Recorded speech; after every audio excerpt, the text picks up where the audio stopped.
Part of the problem we have in culture these days is the blurring of the lines between the feminine and masculine. In fact, it seems to be quite the opposite. Every male that is shown in a TV show like Lord of the Rings, Rings of Power, has to be subservient, has to be worse than the female, has to be a coward. If you look at the beginning of the film, all of the male elves in Galadriel's party were cowering. They were cowards. They were going home. They couldn't fight the troll that she did. She had to go in and save all of them because she's such a bad to the bone, strong female lead.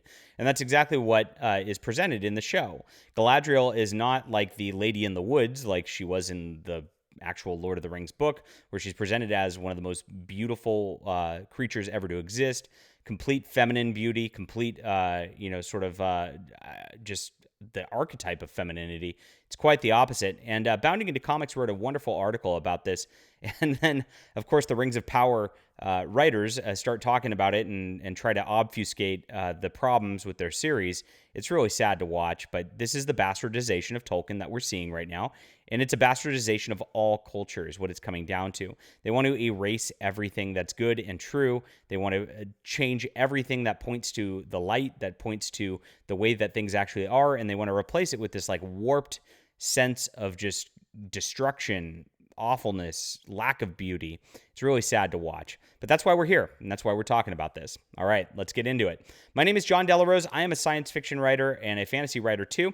I also write comics. This is my Subscribe Star. I haven't been pushing this very much as of late, but I have a dream for my Subscribe Star. If we can get to like 300 subscribers at some point, and I know we can because we're almost 10,000 subscribers on YouTube, and this is a great spot where like all the money for the art for comics can be raised, and I can start just like doing these digital productions exclusively for the members on there. I'm a big like pulp writer, so I don't really like have a Tolkien style. I have more like of an Edgar Rice Burroughs style or a Stan Lee style, where I've just got so many ideas and I just want to get all of them out. And this is like a spot where it's an easy outlet to do so, and also a place where they're not going to ban me, which I appreciate. So we were banned from Patreon earlier this year. They claimed we did hate speech. Of course, you can't talk about things like this over there. But Subscribe Star has been great to me, so I appreciate everything over there, and I appreciate all the subscribers so far. Thank you so much. All my links are in the description below. Amazon books, all sorts of stuff. You can check things out. Really appreciate you being there. Okay, let's get into the news. Here we are with the Bounding Into Comics article I mentioned. Lord of the Rings, Rings of Power showrunners attempt to answer why Galadriel acts too masculine and why she went to Numenor. This is by John F. Trent.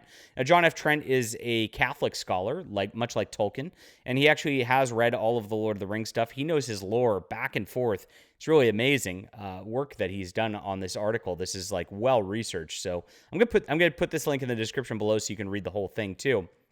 But he goes down. He actually starts defining what masculinity is on this, and here he talks from Father Scott Bailey in the Denver Catholic, and it says the design of God for masculinity begins to emerge. True men, masculine men, know how to work, how to be generous, protect, lead by example, and to be selfless. It's not actually about action movies, hunting, explosives, beer, cool cars, power tools, or beards. Father Bailey adds, it all comes down to being a strong leader and not the kind who is just a jerk and tells others what to do. That's not real masculinity, at least not in the way that God designed it. Interestingly, that's kind of what Galadriel is in Rings of Power, a jerk who tells other people what to do. It's about leading by example, and it's about laying down your life for someone else, just like Jesus did. Galadriel's depiction in Rings of Power, as John Trent says, does indeed show she knows how to work as she does pursue Sauron. However, she's a poor leader. Her men abandon her. She's willful, impulsive, acts like a jerk, the bastardization of masculinity, not only in her interactions with Elrond, but also with Miriel. So far in the show, it's also hard to see that Galadriel is someone who wants to protect others. Her motivation does seem to be about vengeance for her brother, despite her words to the contrary. Her actions contradict her words. She clearly manipulates Halbrand in order to get him to do what he wants, rather than inspiring him to do what is just and right. She is thinking about herself first, rather than what Halbrand might be thinking. And that is exactly at the bastardization of masculinity right there, right? So this is what Hollywood presents masculinity as, and a woman as, so she can be strong and better than the males, and that's the entire point here. If you look at the depiction back in, let's find the picture of Kate Blanchett as Galadriel. The when she was the woman in the I swear it was on here. Oh well, I can't find it. When she was the woman in the forest back in of course the original Tolkien version. Here's some of that. There we are. She's the opposite. She's wearing a dress. She's feminine beauty. She's got a crown. She's a queen. She's very regal. She's very motherly. She's very caring. She's very tender. And that's actually more in line with what the books are. Now, of course, the Rings of Power writers say, oh, she's not acting masculine. What are you talking about? Women can be strong female leaders. You know, they try to gaslight you into saying that, like, your opinions of what masculinity and femininity are wrong, that it's a spectrum, that you can be anything, that you could be a they, them if you really want to. All of that's false, and all of that's not true. And that's what Hollywood's trying to propagate. And that's why all of these stories that they put out there ring false also. They know that they're corrupting something that's wonderful and beautiful. They know that they're trying to put their own take on it, which makes it something that is just not an honor to what came before.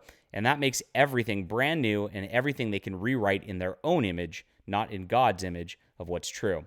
Very interesting stuff. John Trent also goes off on this article about how Galadriel shouldn't have gone to Numenor. Like, there's a whole passage in the Silmarillion about Numenor and its fall, and Galadriel's not there. So Tolkien would have written her there. If you think about Tolkien, there's not a lot of space in between things with what he's done.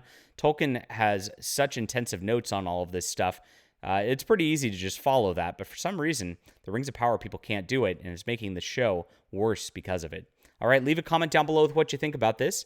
Hit that like and subscribe button. I appreciate you guys, and we'll be back soon.